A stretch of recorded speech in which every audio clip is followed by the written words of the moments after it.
జై హో.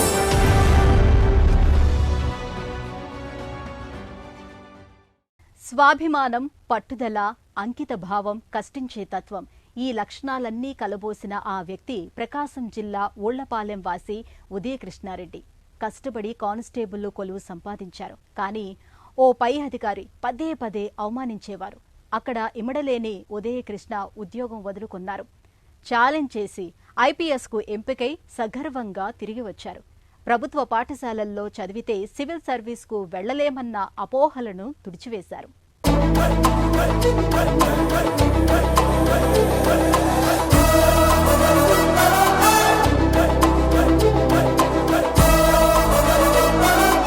ఆంధ్రావనిలో ప్రకాశం జిల్లా యువ ప్రకాశం సింగరాయకొండలో చదువుల తల్లి బంగారు కొండ అతడు. ఊరు ఊళ్లపాలెం. పేరు ములగాని ఉదయకృష్ణారెడ్డి. కూరగాయలు విక్రయించే పేదరాలి ఇంట పెరిగి కానిస్టేబుల్ అయ్యారు. ఎదురైన అవమానాలు, అవహేళనలు తనలో పౌరుషాన్ని పెంచాయి. ఆశయ దీపాన్ని వెలిగించి మహాసంకల్పానికి దారితీశాయి. ఈ సాధారణ కానిస్టేబుల్ ఐపీఎస్ కు ఎంపికై అసాధారణ విజయం సాధించారు. నా కొడుకు పేరు శ్రీనివాసరెడ్డి.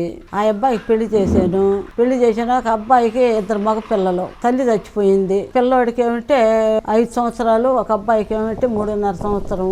వాళ్ళని నేను చేసుకొచ్చుకొని సాక్కున్నాను. వాళ్ళని ప్రయోజకులను చేసుకోవాలని కష్టపడి 43 ఏళ్ళు కూరగాయలు అమ్ముకొని వాళ్ళని పెద్దోళ్ళని చేసుకొని ఉద్యోగం వచ్చిన దాకా నేను సాక్కున్నాను. విధి పరీక్షిస్తోందా, కాలం పరీక్షించిందా, ఏవైనా సరే పరీక్షలు తనకి కొత్త కాదు. తనకి 5 ఏళ్ల వయసులో అమ్మ దూరమైంది.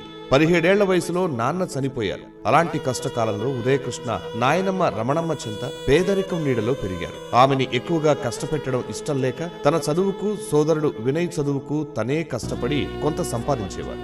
ఈ పయనం అతని సంకల్పాన్ని మరింత దృఢంగా మార్చింది.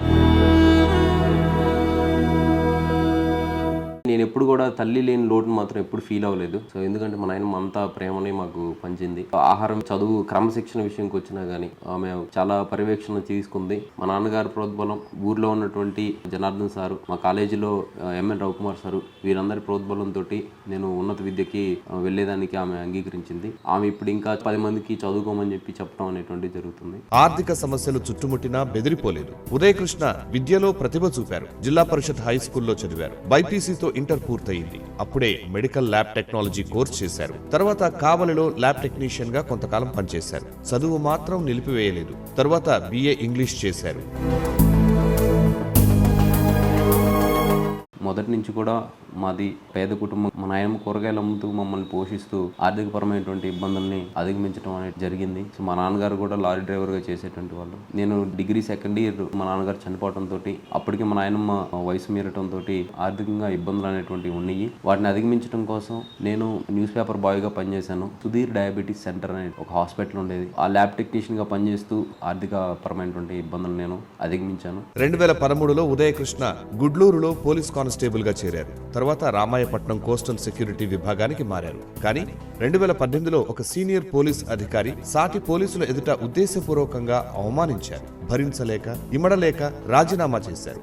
యూపీఎస్సీకి ఎంపికై తనను అవమానించిన వాళ్లకి తన విజయంతో జవాబివ్వాలని ఉదయకృష్ణ యూపీఎస్సీ పరీక్షలకు సన్నద్ధమయ్యారు.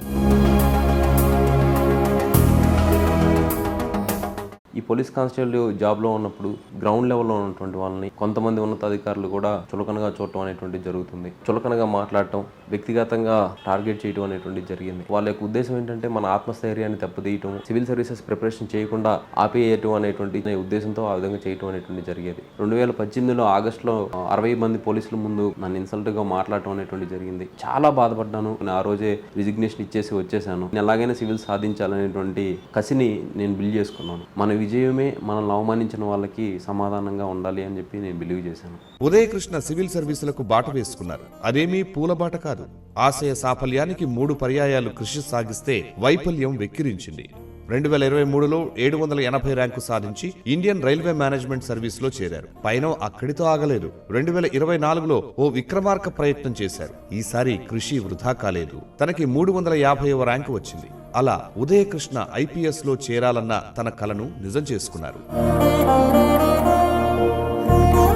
2 సార్లు నాకు ర్యాంక్ వచ్చినప్పుడు మా కజిన్ రవీందర్ రెడ్డి ఉండేవాడు. సో నా 2 సార్లు రిజల్ట్స్ తనే చూశాడు.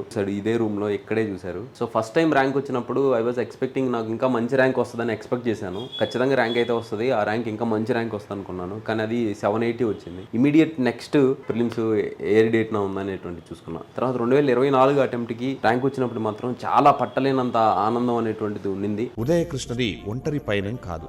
నాయనమ్మ రమణమ్మ త్యాగాలు, మేనమామ కోటిరెడ్డి ఆర్థిక అండదండలు, మిత్రులు యోగి శివకుమార్ సాయంతో తన విజయం సునాయాసమైంది. పోలీస్ కానిస్టేబుల్ జాబ్ చేస్తూనే సివిల్ సర్వీస్ ప్రిపరేషన్ అనేటువంటి చేసేవాడిని. కానీ సివిల్ సర్వీసెస్ అనేటువంటి లక్ష్యాన్ని సాధించడం కోసం ఎక్కువగా సమయం వెచ్చించాల్సి ఉంటుంది. పోలీస్ కానిస్టేబుల్ జాబ్ని రిజైన్ చేసి సివిల్ సర్వీసెస్ ప్రిపరేషన్కి వెళ్ళాలి అనుకున్నాను. ఆ సమయంలో మా మావయ్య గారు, మల్లవరపు కోటిరెడ్డి గారు, మా ఫ్రెండ్ యోగి, అదేవిధంగా సునీల్, తర్వాత శివకుమార్ సార్ సబ్ ఇన్స్పెక్టర్గా ఉన్నారు. వీళ్ళందరూ నాకు ఆర్థికంగా ఎంతో సహాయం చేయడం అనేటువంటిది జరిగింది. వీళ్ళందరికీ నేను చాలా రుణపడి ఉన్నాను, కృతజ్ఞత తెలుపుకుంటున్నాను. అందరికీ న్యాయం, మహిళలు, పిల్లలు, యువత రక్షణే తన ప్రాధాన్యం అంటున్నారు. ఆపదలో ఉన్న మనుషులకు 108 వాహన సర్వీసు ఉన్నట్లే జంతువులకు ఆపద వస్తే అలాంటిదే 109వ నెంబర్తో ఒక వ్యవస్థను తేవాలని ఉందని ఉదయకృష్ణ చెబుతున్నారు. నాకు ఒక డ్రీమ్ ప్రాజెక్ట్ ఉందండి. సో దేశవ్యాప్తంగా హ్యూమన్ ఎమర్జెన్సీ, మెడికల్ ఎమర్జెన్సీ అయినప్పుడు, యాక్సిడెంట్స్ అయినప్పుడు 108 అనేటువంటిది ఉంది మానవులకి. అదేవిధంగా నేను 109 అనేటువంటి దాన్ని జంతువులకి ఏదైనా ఎమర్జెన్సీ అయితే వాటిని రెస్క్యూ చేయడం కోసం, ట్రీట్మెంట్ చేయడం కోసం, వాటికి రీహాబిలిటేషన్ చేయడం కోసంగా నేను 109 అనే యాప్ని డెవలప్ చేయాలనుకుంటున్నాను. కూరగాయల వ్యాపారి మనవడు ఐపీఎస్ అధికారిగా ఎదిగిన వైనం పట్టుదలే ఉంటే పర్వతాలనైనా కదిలించవచ్చని చెబుతోంది. ఆంధ్రప్రదేశ్ ముఖ్యమంత్రి చంద్రబాబు ఉదయకృష్ణను అభినందించారు. భారతదేశ వ్యాప్తంగా 65% మంది యువత యువకులే ఉన్నారు. వాళ్ళ యొక్క శక్తి సామర్థ్యాలు చాలా అనంతంగా ఉంటాయి. ఆ శక్తి సామర్థ్యాలను సంపూర్ణంగా కనుక మనం వినియోగించగలిగితే మనం భారతదేశం చాలా ఇంప్రూవ్ అవుతుంది. తెలుగు మాధ్యమంలో చదువుకున్న ఉదయకృష్ణారెడ్డి సివిల్ సర్వీసుల్లో విజయానికి పేరున్న పెద్ద స్కూళ్లలోనే చదివి ఉండాలన్న అపోహలను తుడిచివేశారు. మన నేపథ్యం ఎలాంటిదైనా సంకల్పమే భవిష్యత్తును నిర్మిస్తుందని ఆయన తన కృషితో చాటారు. ఎన్ని ఆటంకాలు ఎదురైనా యువత ముందుకు దూసుకు వెళ్లవచ్చని ఉదయకృష్ణ నిరూపించారు. ప్రేరణ శక్తిగా నిలిచారు. పోలీస్ డిపార్ట్మెంట్లోకి వచ్చిన తర్వాత నా ప్రాధాన్యత ప్రథమంగా ఏంటంటే బాధితులు ఎవరైతే ఉంటారో వాళ్ళకి ప్రతి ఒక్కరికి న్యాయం జరిగే విధంగా నా సాయి శక్తిలో కృషి చేస్తాను. నేను ఎక్కడ పోస్టింగ్ పడినా కానీ ఆ ప్రాంతంలో డైరెక్ట్గా SHOని ఫస్ట్ రీచ్ అయ్యేటట్టు, వాళ్ళ దగ్గర తగినటువంటి న్యాయం జరగకపోతే నేరుగా నా దగ్గరకు వచ్చి కలిసే విధంగా నేను వ్యవస్థని ఎస్టాబ్లిష్ చేస్తాను.